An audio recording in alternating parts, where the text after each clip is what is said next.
Hi, everyone. Thank you for joining us for another eMarketer Tech Talk, where we host amazing guests from all areas of media, ad tech, and martech. I'm Henry Powderly, VP of Content at Insider Intelligence. Today, we'll hear how personalization and data protection are shaping the future of customer data strategies.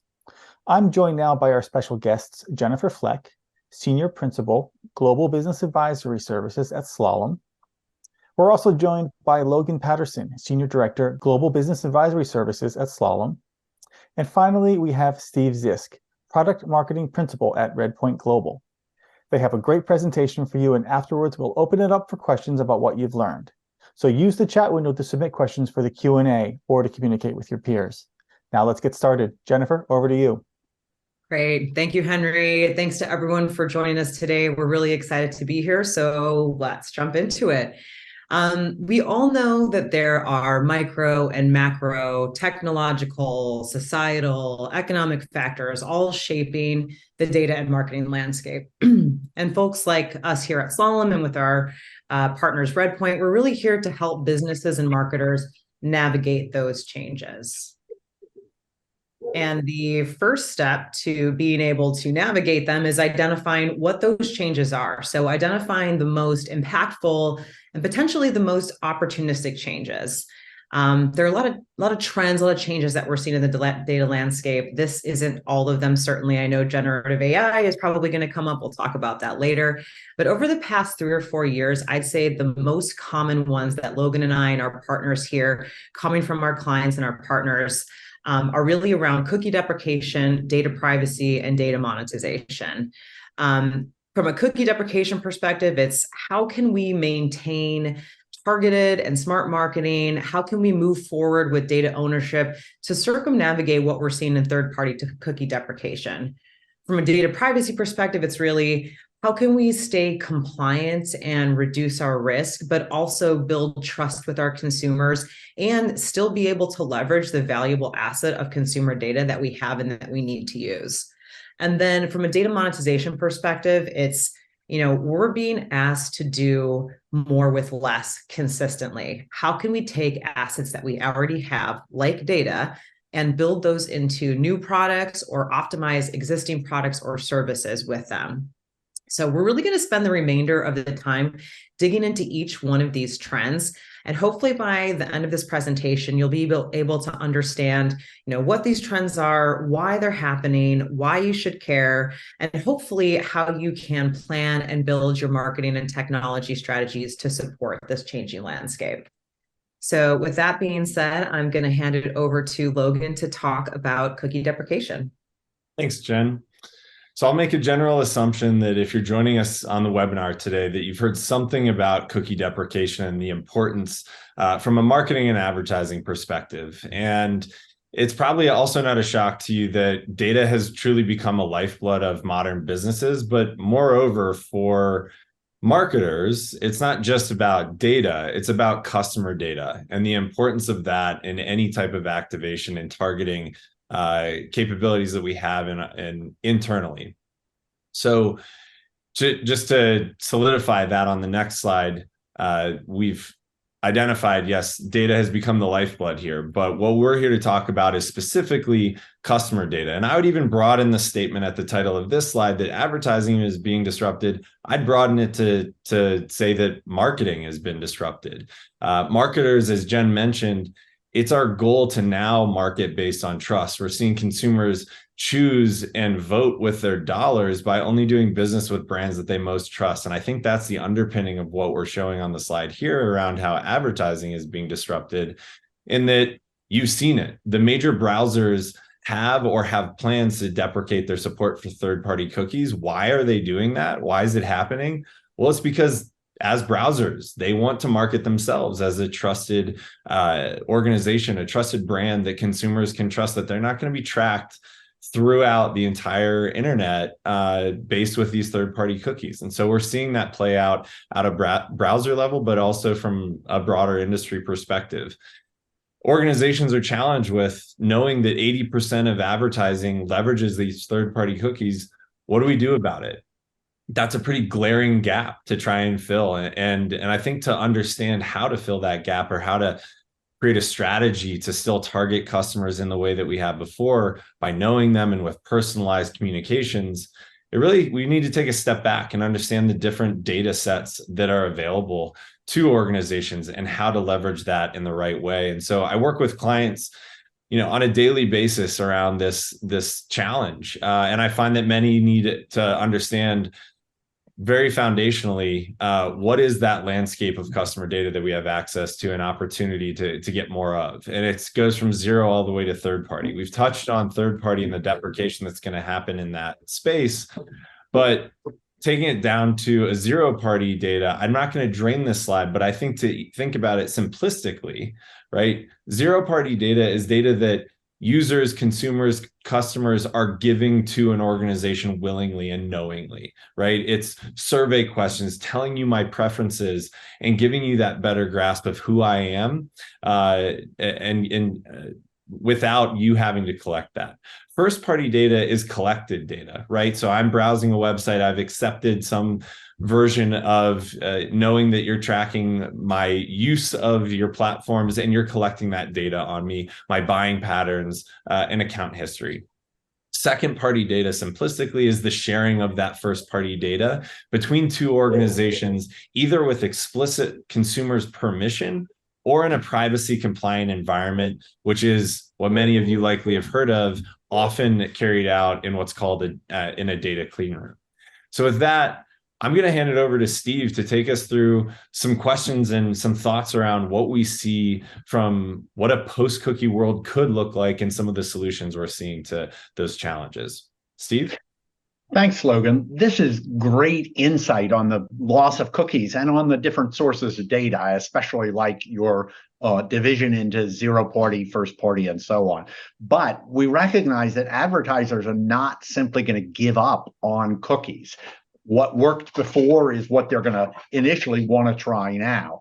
And they're going to try to replace cookies, third-party cookies, in various ways. So we see many ad tech providers turning to other ways to identify and track prospective customers. In particular, there are so-called universal ID schemes coming out to try to track web interactions and show ads. And we also see other kinds of data sharing schemes. You mentioned data clean rooms that fit your second party definitions, using clean rooms or other means, particularly to control leakage of personal information while still at least attempting to meet customer data sharing expectations. But I think the most interesting way to avoid some of the problems you've discussed is creating a real value exchange using that zero party data that you mentioned and some of the first party data as well, with an implicit or explicit agreement that if I share my data, you're going to shepherd that data appropriately and take care of it. And you're also going to improve my customer experience, boost the relevance of journeys and ads and offers that I'm going to be seeing. And I'd be interested to see how all of this plays out. Yeah, I think it's a great point, Steve, that you bring up, and that there are so many different solutions. And we're in very early days, right? We're going to see continued disruption in this space. And I think I just want to highlight one of the things you mentioned where I see this going is that universal IDs is really interesting. But if you look at what we'll talk about in the next section around different privacy laws that are coming up, I think ownership is really critical. And ownership of your data is going to be incredibly important. It's where we're urging our clients to focus a lot of their attention right now, is in that zero and first party data landscape. How do you get more of that via additional value exchange, right? Loyalty programs are being disrupted, right? It's no longer just about a point system. It's more about how do you improve my experience? How do you become my preferred organization that I think of in this space, and how do you win every micro moment by knowing that about me? Great. And that's a great lead in, Logan, to our second trend, which is everybody's favorite sexy topic of data privacy. So a little bit about what's happening in data privacy right now. So global legislation is changing to focus on and protect consumer privacy and also to penalize brands and organizations that are non-compliant. And what we've inserted at the bottom of this slide is just a sample of some of the laws and regulations that have come about or come into play since 2020 and where things are even going 2024 and beyond. Again, this is just some of them. There's others that also exist as well. And the reason that's happening is because there's this big shift in consumer awareness. And I would say not just awareness, but also a sense of ownership from consumers around their data that we've never seen before. And because there's such this heightened sense of awareness and ownership, consumers and constituents are pressuring lawmakers, calling upon them to enact legislation that protects them and protects their data. And they're also putting a lot of that onus as well on brands and organizations to be transparent about what they're collecting from them, how they're using it, and giving them some control as well. The why should you care about this? Well, outside of obviously just it being probably the right thing to do and being a responsible steward of consumer data, it's predicted that by 2024, 75% of the world's population is going to fall under some sort of privacy regulation, making compliance at scale compulsory, right? So whether you're a global brand, whether you're a national brand, this is going to become a business imperative. You can kind of no longer hide behind being a smaller brand. It's going to be impactful to companies from a very small scale all the way up through the largest ones in the world.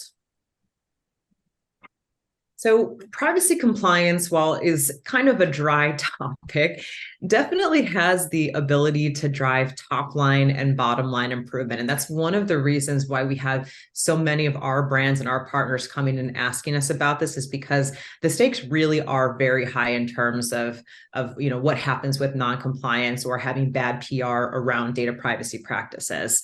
On the left here, I've highlighted just some of the regulations, maybe some of the more progressive regulations that have come out in the last 4 or 5 years. I'm just going to highlight a few of them. So GDPR, probably the most well-known outside of the California Privacy Act, and probably some of the strictest consumer privacy laws that's ever come into law, and that's within the European Union. GDPR has seen some of the most significant fines levied as well. In case you're interested, Amazon was the largest at $877 million. A few others to note here: HIPAA, that is related to healthcare data.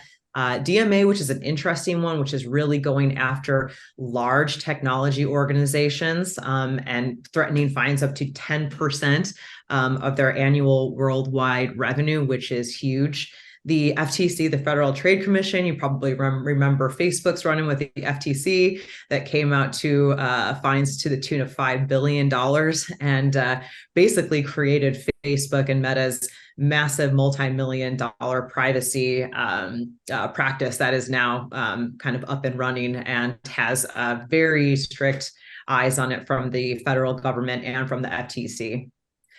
So obviously lots of risk in non-compliance. I've highlighted some of the larger ones, but smaller organizations are also seeing fines levied against them for non-compliance. So really important just from a risk mitigation perspective to ensure that you have data privacy regulations and a strong data privacy practice. But on the other side of driving bottom line improvements, privacy can really be a market differentiator for a brand. We ran an internal study here at Slalom, and we found that 70% of consumers have avoided a brand or a company due to the perceived data privacy practices of that organization. And on the other side, 73% said it's been a deciding factor for them in choosing a past purchase product or membership decision. So at the end of the day, all things being equal, products being equal, privacy can really be a strong differentiator. It can build trust, it can build loyalty. It is also great brand perception and just something that you should be doing and you should be building along with all of your other marketing capabilities.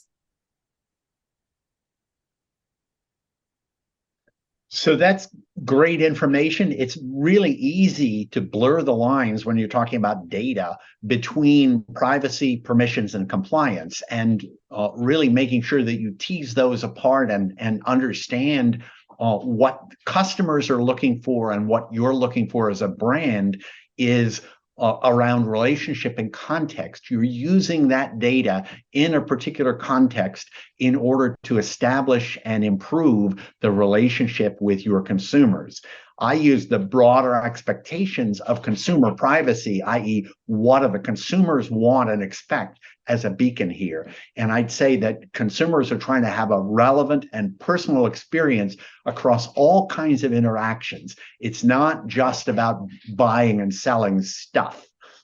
As you said a little earlier, the reason the privacy regulations arose is that consumers felt abused and lost in a lot of the machinery of internet marketing and commerce. And I'd like to bring us back from that to the value exchange again, because that's the place where the trust and high brand perception and happiness with the brand is going to reside. And the quote you showed really highlights that. People have different expectations and desires for how their information is going to be shared and used. And brands, conversely, have an opportunity to show that they're going to be good stewards of the data. And the laws and fines are going to continue, particularly for the brands that either in fact or in spirit are not being good stewards, with regulators exercising more control over the use of data, particularly in retail, but also financial services, healthcare, you mentioned HIPAA, and other regulated industries. One way a lot of advertisers are responding is to try to move spend away from open internet ads into the so-called walled gardens. And Logan, your discussion of retail media networks and clean rooms sort of goes right to that point, to reach consumers in the apps and environments of their choice and in the context of their everyday journeys. Yeah. See, that all great points. The one thing that I think is really interesting about privacy and personalization is that we can focus on the laws and the fines and a lot of the scary stuff that organizations face in this space. But I think what's really important to highlight in this section is that it's not just about the laws and the enforcement that is coming. It's coming in the form of consumers knowing how organizations are using their data and the data that's being collected on them. And, just to share one funny story, we were joking as panelists before we started this webinar, and that I went out yesterday and got my haircut, and I'm sitting waiting for my stylist to take me back. And the woman next to me is waiting as well. And the stylist asked her, "Oh, we don't have an address for you on file." And the woman just responded and said, "Why? Why do you need it?" And that was it. And that's just one simple example of consumers saying in their own mind, "Why do you actually need my address?" Now, the stylist couldn't respond back with, "By having your address, we're going to send you, personalized coupons and discounts," or whatever that may have been. She didn't have that response. So guess what? They didn't collect that piece of information because we're not arming our frontline workers with the value that we can provide and that value exchange that you mentioned, Steve. So I think we can focus on the privacy laws and regulations, but we also need to always have a lens back to that. That's just the stick. There's a carrot here in all of this that is value exchange and personalized communications that drive back to customer experiences.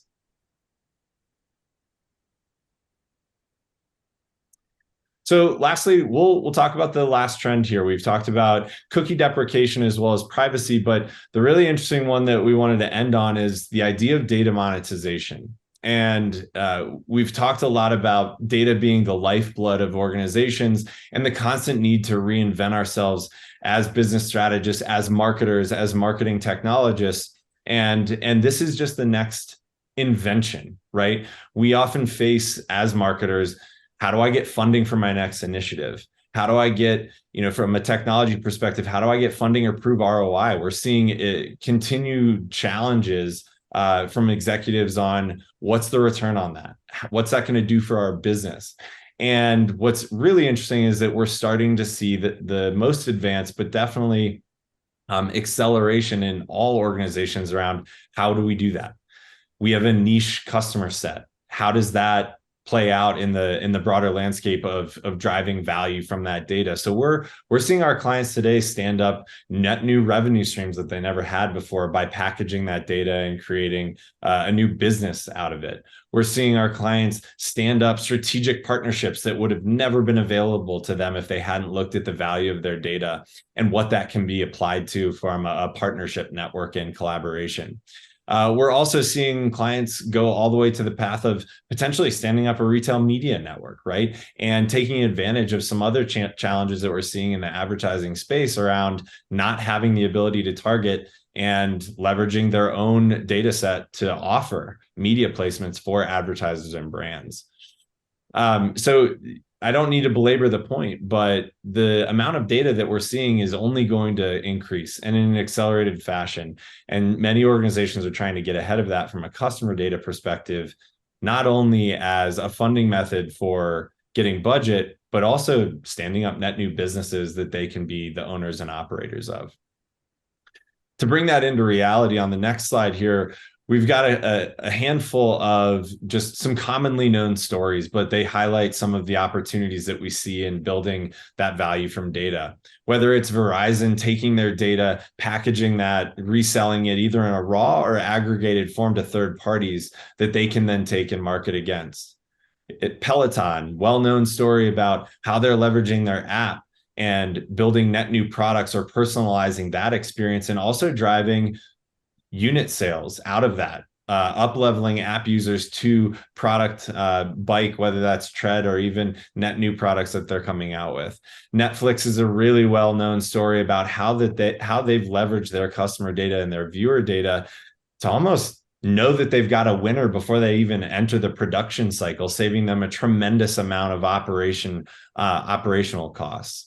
These are just a handful of ways that we're seeing organizations take their data, take a new look and view on their data and figure out what are the various ways that they can create additional revenue streams and value back to the organization, putting marketers and technologists at the same table with executives figuring out what's the next growth strategy for the business.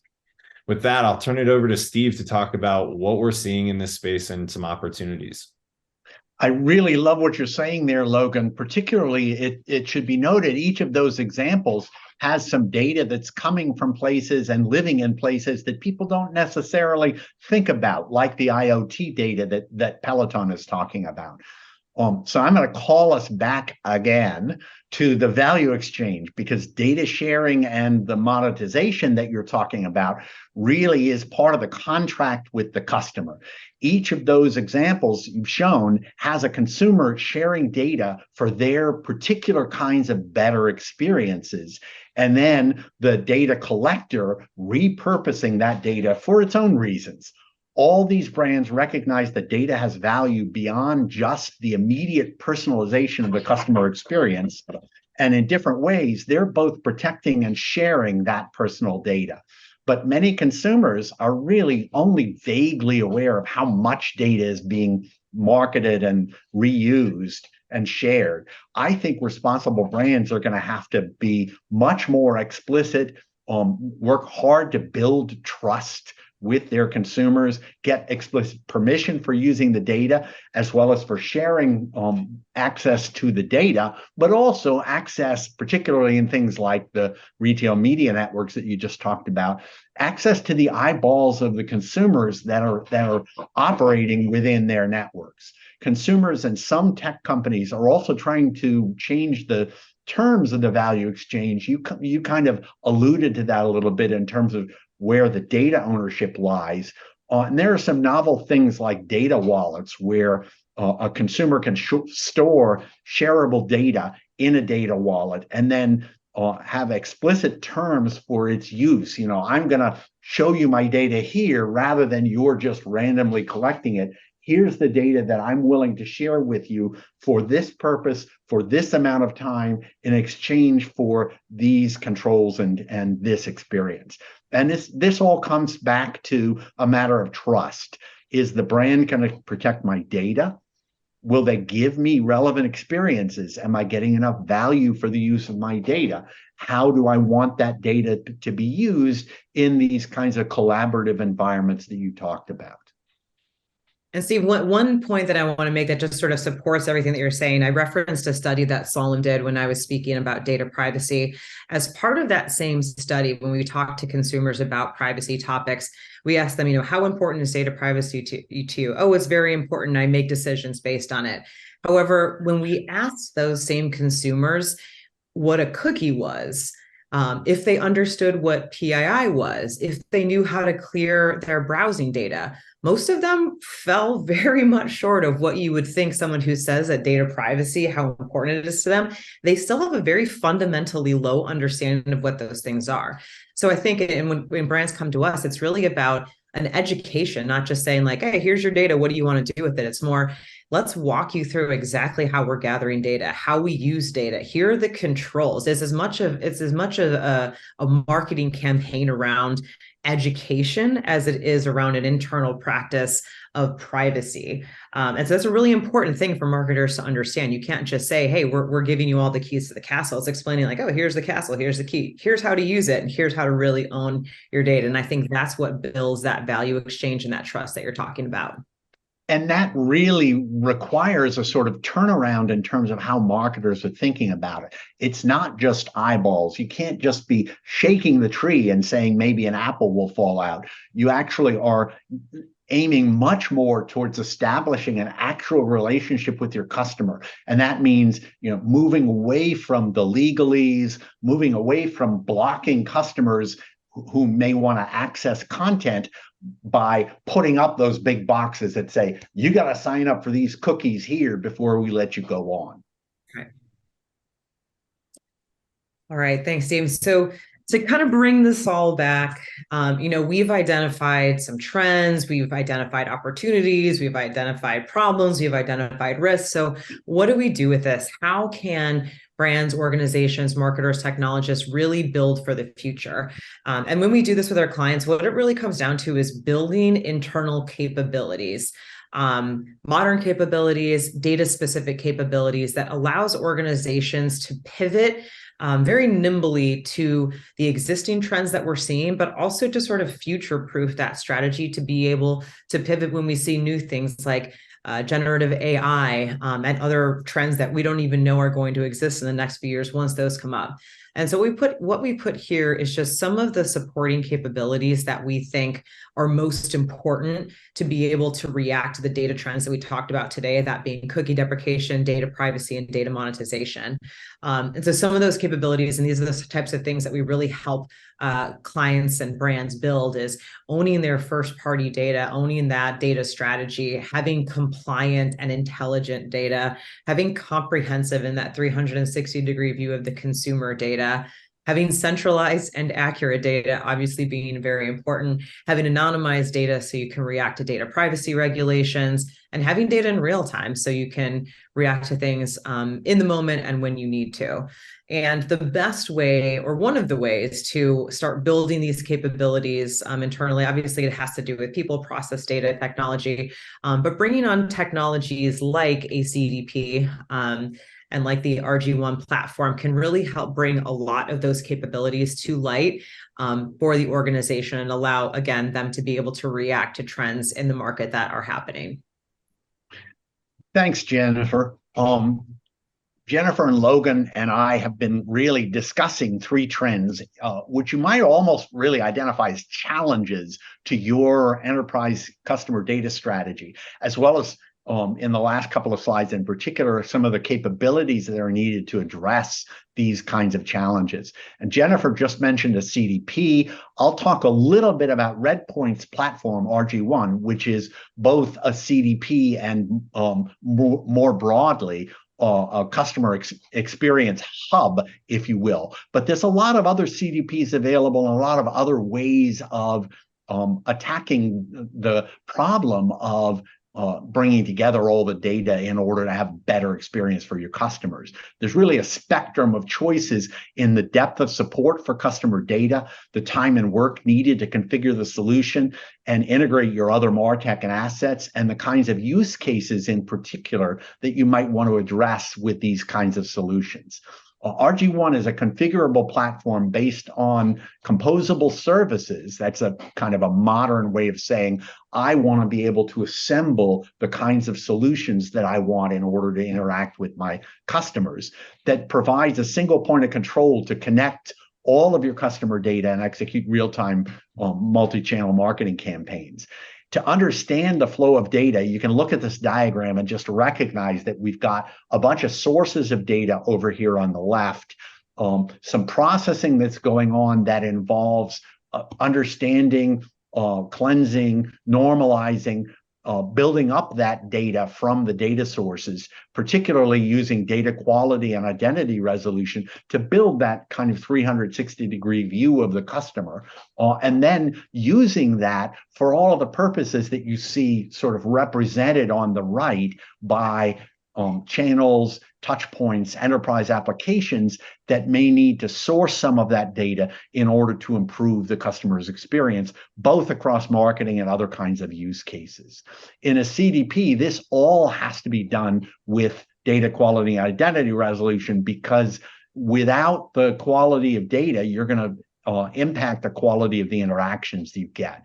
For some use cases, just bringing that data together is going to be enough to get the response and personalization that you might want in email or campaigns.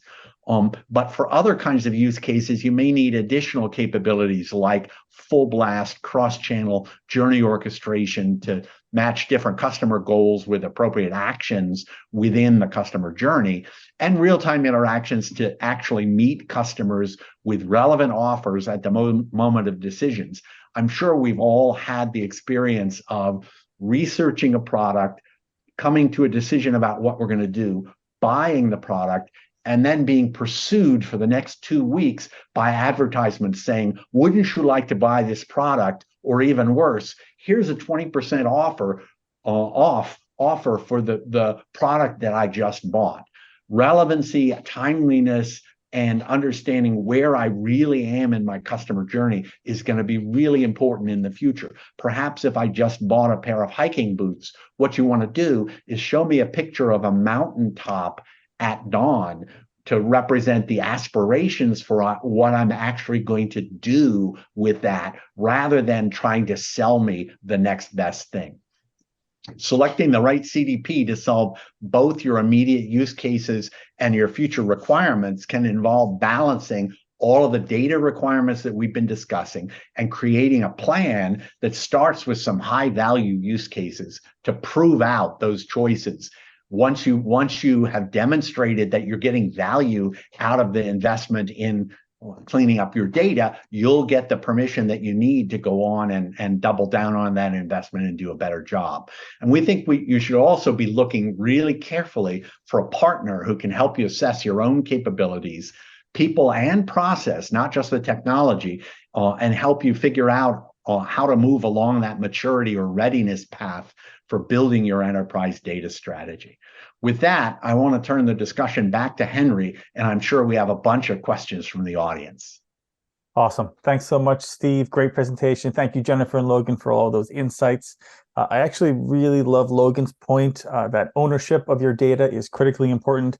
I mean, really, all of the strategies you guys just discussed stem from that point. So thank you again. We do have a lot of questions in the audience, so I'm just going to jump right in. The first question is for Logan. We understand third-party cookies are going away, but what do you think the impact will be on the omnichannel customer experience? Yeah, it's really interesting. Thanks for the question, Henry. In that it's a balancing act, right? And the consumers are more knowledgeable about the data and how they're being tracked. But we've also, as consumers, I'm sure you all face it in your life, we've kind of fallen in love that we are getting really relevant ads today. We feel known, we feel seen when we're browsing for something. And it's even gotten to the creepy factor of like, how are they listening to me and know that I'm looking for this thing and then an ad appears? Well, what I'm hearing, I think the impact of it is that consumers now are saying, well, why are you putting all of this irrelevant advertisements in front of me? I think that's the biggest impact, is that we're starting to see a gap in what we grew accustomed to, which was the first iteration of personalization. And we're going backwards a bit to less personalized ads, less relevancy. And consumers are also frustrated with that. So this is actually a perfect opportunity for us around some of the solutions that we laid out to say the demand is still there. The solution that we were using was the wrong one before, but we need to get back to that space because it's clear that consumers want that level of personalization, however, without any of the privacy implications that we've seen in the past. Excellent, thank you. Here's an interesting question from the audience. What's your biggest challenge when trying to get brands to shift to zero and first-party data ownership? Is it a tech challenge or more of an organizational, cultural challenge? Yeah, I can jump into that one, but I would love, Jen, Steve, your opinion as well. It's really, I'll take it back a level, in that it depends on who we're talking to, right? So we've talked a lot in preparation for this webinar, and that there's kind of a very broad fracturing of this environment, in that there are organizations that we would reference as data haves, and there are organizations that are data have-nots. And just to use a simple example, retailers typically have an abundance of data. Consumer goods brands usually have limited data. So they're more of the data have-nots, and they've relied on activation via those retail partnerships. So I think that's the first step. Then it goes down to, what are the different tools that you have, and what are the channels that you interact with your customers? Because again, using the same example, traditionally, the reason consumer goods brands have less zero and first party data is they never stood up the channels to collect that, or at least had a very limited capability to do so. We're starting to see a lot of that disruption happen, and more D2C opportunities coming up. And most of those strategies, frankly, fall flat from a pure revenue perspective. It's not until you tap into the value of the data collection that those organizations are seeing that that's a true strategic driver for their business that has additional downstream and business implications that are net positive. But Jen, Steve, welcome any other thoughts? Yeah, I think one thing that we also see, and this is maybe on the data halves, is that, and it's one of those capabilities that we talked about, this concept of having centralized data. I think internally, especially with large organizations, they're very siloed, and then the data becomes very siloed. You have a big kind of tug of war between who owns data. So first and foremost, it's about getting internal stakeholders together and saying, okay, if we're going to run efficiently, and if we're going to have modernized marketing, we need to have some consensus around where this data lives, how it's governed, how it's operationalized, who quote unquote owns it, and then put some funding to a data cleanup before we even start talking about things like CDPs and how to manage first and third party data. So I think tackling the internal politics of data is sometimes one of the bigger challenges that we see. I agree completely with that, and I'd extend that idea just a little. I think that a brand needs to figure out how to have a coherent voice. So the things that a customer is experiencing in a loyalty app, in a store, online, in a call center, all have to be geared towards the same thing. Again, I know we've had lots of situations where we have to say the same thing to 3 different people before it starts to get through. And that's a place where the incoherent voice is actually getting in the way of data collection and contributing to fatigue and exhaustion on the part of the customer. Great points. We have a couple questions tied to personalization. So let's start with the first one. Maybe Jen, you want to take this. How do you balance delivering personalization without compromising privacy? Yeah, and I think we talked a little bit about this a few times now with this concept of a value exchange. So consumers understand now that their data is valuable, and that organizations are making millions and millions of dollars from them. The consumer has become the product. So I think they understand that. And what they want is, okay, if you're going to use my data and you're going to leverage it and you're going to personalize to me and you're going to understand that I'm probably going to purchase more from you because I'm personalizing, what do I get out of it? And in that same study that we've referenced a couple of times on this call, we asked that same question. So would you be willing to give organizations and brands more of your data if they could provide, these 4 or 5 different options? And we found the consumers, if they had a monetary reason, if they were promised a more cohesive and relevant experience, if they potentially had access to additional features within a platform or a membership portal ahead of somebody else, those are the types of things that they were willing to say, great, there's my value. You can have my data. You can give me a personalized experience as long as I'm getting something out of it, and also that I know that I'm getting something out of it. So there's a pact between the consumer and the organization. And I think as long as you are providing a relevant and a personalized experience in a responsible way, most consumers, particularly found that younger consumers, are open to that type of marketing activity. Excellent. So let's take that, a little bit farther, because someone else in the audience acknowledges that first-party data strategies are great for personalization, but they're curious, what successful strategies have you seen for scaling that? So scaling experiences is always an interesting thing, because the marketer is often interested in scaling by saying, what's the next thing that we can sell?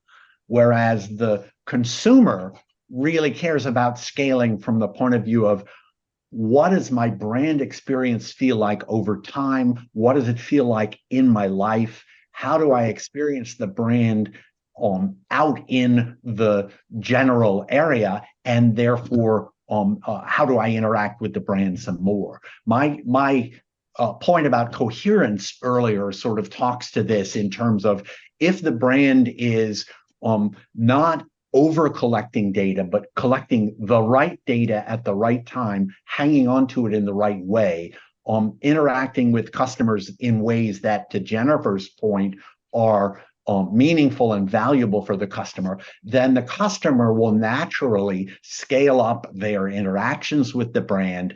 And the scale will be about depth and breadth of interaction, not about sell, sell, sell.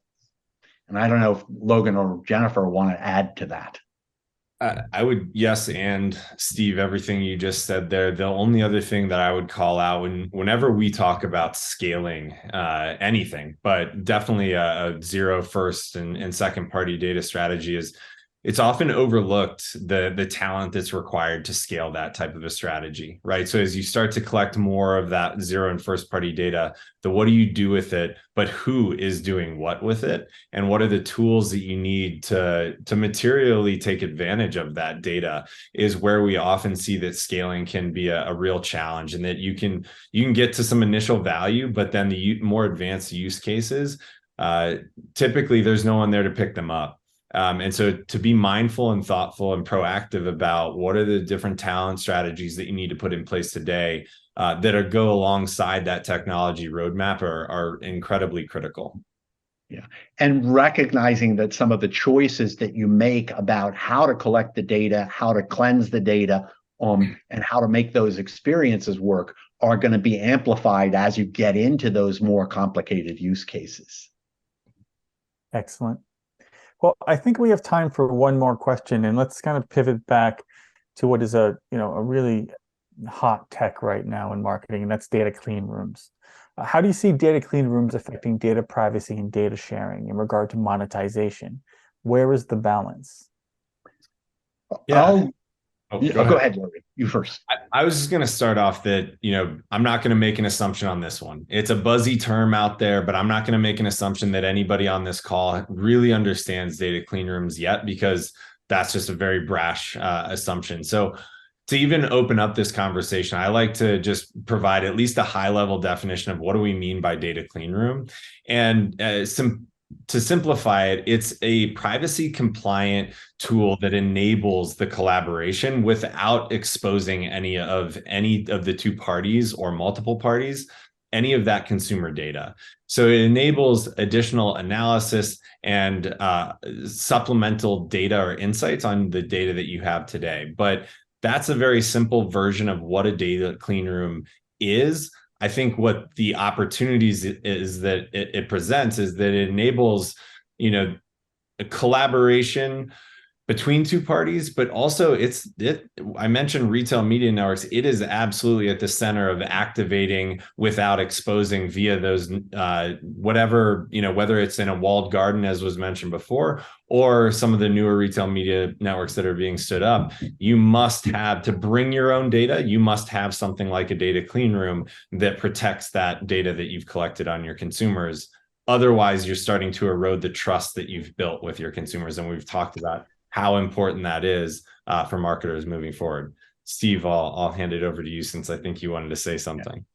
You've said it beautifully. The only thing that I would add is this is another place where understanding who the haves and have-nots are, and what privacy compliance really means in the context of that kind of data sharing becomes really, really important. If I allow my data to be used for advertising to me, there's some kind of basic data sharing going on. I need to potentially, I desire at least to have an explicit reckoning of what it is that's being shared and for what purposes. Excellent. Well, Jennifer, Logan, Steve, great presentation again. Lots of great questions today too. Thank you for sharing your insight with us. We really appreciate it. All right, before we wrap up, let me take a moment to tell you what's happening across eMarketer's media channels. You can register for upcoming live analyst and tech talk webinars at emarketer.com/webinars. On the audio side, don't forget to tune into Behind the Numbers, eMarketer's daily podcast, wherever you listen to podcasts. And finally, please subscribe to our newsletters. Keep an eye on your email for the link to today's recording and for the slides. Thank you all again for your time, and thanks again to Jennifer, Logan, and Steve, and the whole team at Redpoint Global. We'll see you on the next Tech Talk.